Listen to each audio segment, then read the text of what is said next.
Well, you know something, I'm going to separate this from the Prime Minister versus the people. I just can't understand for the life of me why anyone would want to put a burden on the backs of the hardworking people of this province. Folks, this carbon tax is going to be the worst thing you could ever see. It's going to increase the cost of your groceries. It's going to increase the cost of traveling.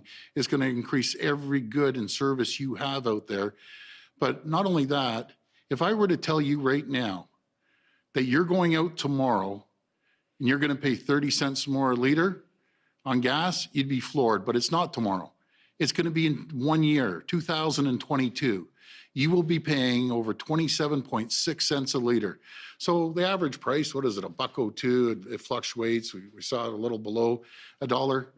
Imagine increasing that cost to all the truckers out there, to all the food distributors, and you are going to be holding the burden for what? We can protect the environment. I'm a strong believer of protecting the environment, but you don't have to protect the environment on the backs of the hardworking people of this province and this country at a time that people are barely holding on by their fingernails, and you want to throw a 30% cost of living increase onto the backs of the people that are working, and be it in the factories or the offices. I was floored when I heard this. A matter of fact, I couldn't believe it. I had to double check. And I just don't understand for the life of me why you want us to be uncompetitive when all provinces, we're competing for jobs up here. We're doing everything we can to create an environment for a company and people to thrive and prosper and grow. And all of a sudden, a sledgehammer comes and hits you over the head and says, now you aren't going to be competitive because the federal government's going to make sure we aren't competitive. How can you square that with people's lives? They are hurting. They are hurting so badly right now. The calls I get every day. We worry about shutting down the economy because of COVID to save lives. When we get through this, we're lucky to have jobs. How can I go out and sell Ontario as a competitive environment when we have everyone in the world clamoring at getting jobs and attracting companies? And we've done a phenomenal job at doing this. And all of a sudden, they tie both my hands behind my back and try to encourage companies to employ people. And by the way, oh, you're paying 30% more for everything, not just gas, food, cosmetics, services, restaurants. You want to see restaurants hurt? You want to see small businesses hurt?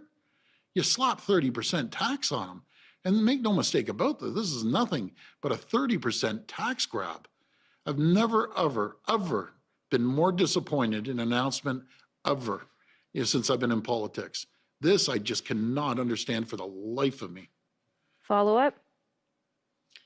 Yesterday in your meeting, you and every premier across the country, regardless of political stripe, was asking for more funding for healthcare and the Canada Health Transfer.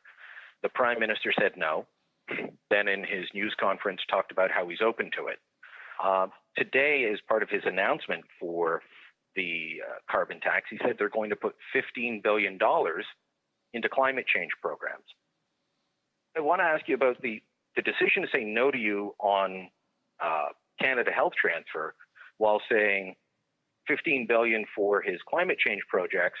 And by the way, why don't you sign on to a new national program for childcare, for pharmacare, and long-term care? Do you buy him when he says that he'll be a partner for you and help pay for it when they're not paying the current health transfer bill?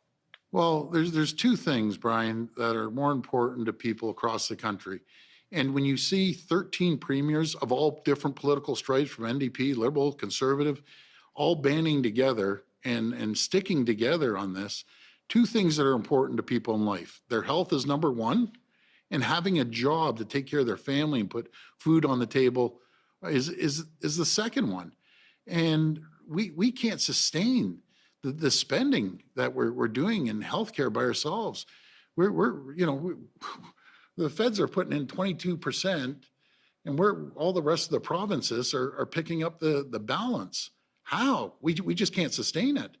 You want to talk about backlog surgeries and when we don't have the money, and then they want to put money into something that's not going to save lives or it's going to hurt the economy.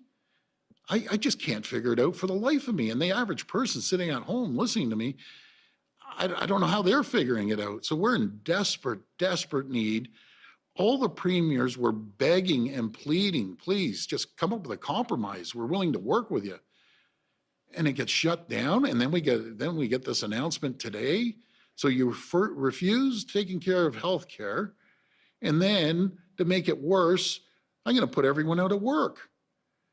This is not, folks, I can tell you, this is not political. I don't care if someone's a conservative, liberal, NDP, green, purple, pink party. I don't care. But when it hurts people and hurts people's health care, and the minister's up all night working around the clock with all the docs and the nurses, and then I'm going to tell the docs, oh, by the way, we have no more money for you. And by the way, hospitals, you have to reduce surgeries because we just can't sustain it financially. But the federal government wants to put $15 billion, and God bless the environment. Don't get me wrong. It's very, very important. But the folks at home, you tell me, is your health and well-being of your loved ones and yourself and your job and the economy more important than $15 billion on some green scam or whatever the heck it is? No, it's not. We can all be environmentally friendly. We can all, try to reduce emissions, which we are. I don't know a person out there, I don't care what political stripe you're from, that doesn't want to protect the environment. But when we have no economy and we start health, you want to talk about a health crisis. You're going to see a health crisis like you've never seen before across the country. And we need the support of the federal government. We can't sustain it. I'm telling you, we just can't sustain the spending.